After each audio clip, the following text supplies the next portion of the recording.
देखो madam, last night मेरे को एक कॉल रिसीव होता है पुलिस चौकी से, कीर्तिनगर से, कि हमने यहाँ पे एक कार इंटरसेप्टेड की है जो लावारिस हालत में यहाँ पे खड़ी है।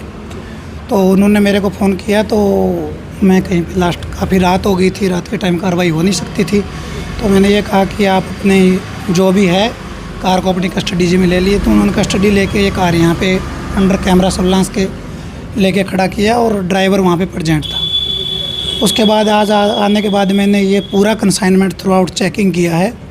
उसमें टेपेंटाडोल और प्रीगाबालिन 2 टाइप की एलोपैथिक्स ड्रग हैं जो रिकवर्ड हुई है। और मेनली ये जो हमारा रीजन है यहाँ पे मिसयूज़ होती है बहुत ड्रग्स। इनके अलावा कोई भी ड्रग इसमें रिकॉर्ड नहीं हुई है। जो डिस्क्लोज़र किया है इन्होंने, ड्राइवर ने बताया है कि भाई ये मैं तो एज ए सेल्समैन काम करता हूँ, ये जो दवाइयाँ हैं इस फर्म के नाम है।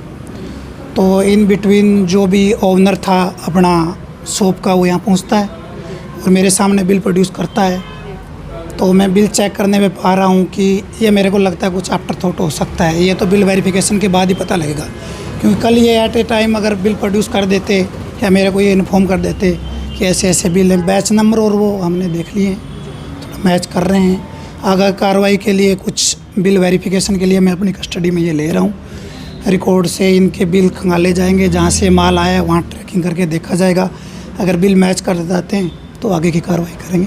तो संख्या की बात करें सर, कितनी संख्या में ये गोली? संख्या मैडम अभी देखो मैं कैलकुलेट करूँगा। अभी 12 कार्टून आपके सामने दिख रहे हैं। उनमें 2 टाइप की दवाइयाँ हैं ओनली जिनके बैच सेम है।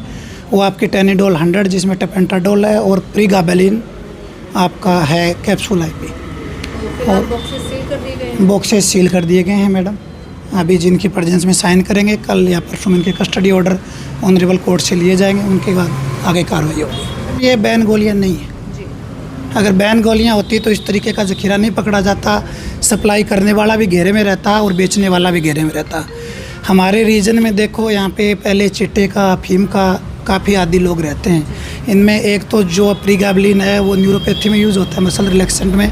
ज़्यादातर मजदूर लोग, आपके मीडिया के माध्यम से मैं बोलना चाहता हूँ, ये कोई नशीली गोलियाँ नहीं है, लेकिन मिसयूज़ हो रहा है। जैसे दिहाड़ीदार मजदूर क्या काम करता है, सुबह दिहाड़ी जाता है तो उनके मतलब लगता है कि मसल में पेन हो रही है, जो भी चीज़ें होती हैं, तो ये कैप्सूल ये खा लेते हैं। उनको पेन जैसे कुछ तकलीफ़ नहीं होती है। और वो अपना, अगर वो डॉक्टर की प्रिस्क्रिप्शन पे लें, अपना इलाज करवाएं तो ये बेटर मेडिसिन हैं। अगर ये मिसयूज़ करेंगे तो इनके एडिक्ट्स हो जाते हैं। तो क्या कुछ कार्रवाई रहेगी सर इस मामले में? कार्रवाई madam as per drug and cosmetic law 1940 के अकॉर्डिंग रहती है। इसमें कंप्लेंट केस बनता है मैडम।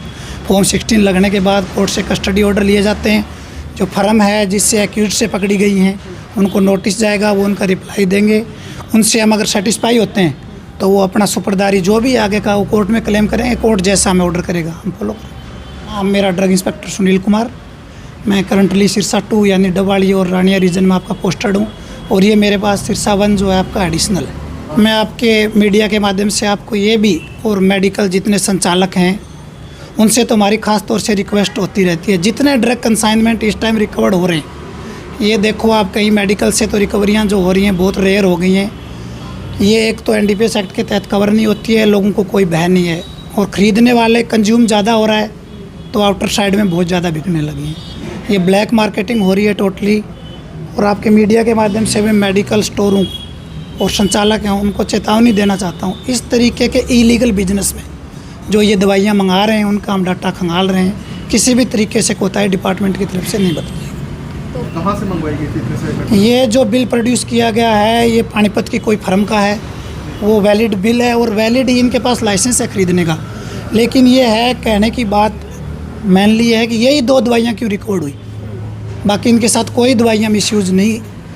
जो दवाइयाँ मतलब नहीं मिली हैं, जो रूटीन में यूज़ में आपकी आती हैं, इसलिए इनको सीज किया जा रहा है। अगर इनके साथ और दवाइयाँ रिकवर्ड होती तो हम एक तरफ से मान लेते कि ये भी मिसयूज़ के लिए नहीं यूज़ हो रही।